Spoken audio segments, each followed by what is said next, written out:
Praise lord. Today దేవుని వాగ్దానం చూద్దామా. రాబో కాలమందు మీకు నిరీక్షణ కలుగునట్లు అవి సమాధానకరమైన ఉద్దేశంలే కానీ హానికరమైనవి కావు. ఇదే యెహోవా వాక్కు.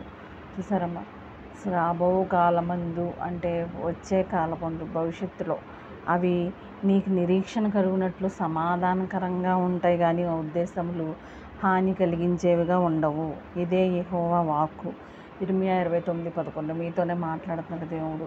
రాబో కాలాన్ని గురించి, భవిష్యత్తుని గురించి ఎంతోమంది, ఈవెన్ నేను కూడా అన్నమాట, భయపడతా ఉంటాం. అలాంటి వారికి ఈ వాగ్దానం చదువుకుంటే ఎంతో ఊరట కలుగుతుంది. నేను ఇదే వాగ్దానాన్ని ఎల్లప్పుడూ చదువుకుంటూ ఉంటానన్నమాట. రాబో కాలమందు మీకు నిరీక్షణ కలుగునట్లు అవి సమాధానకరమైన ఉద్దేశంలే కానీ హానికరమైనవి కావు. ఇదే యెహోవా వాక్కు.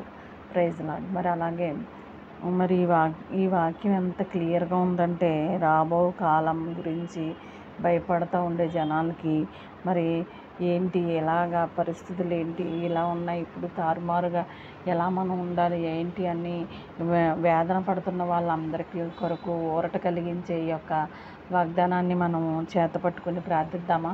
ఆమేన్. హల్లెలూయా.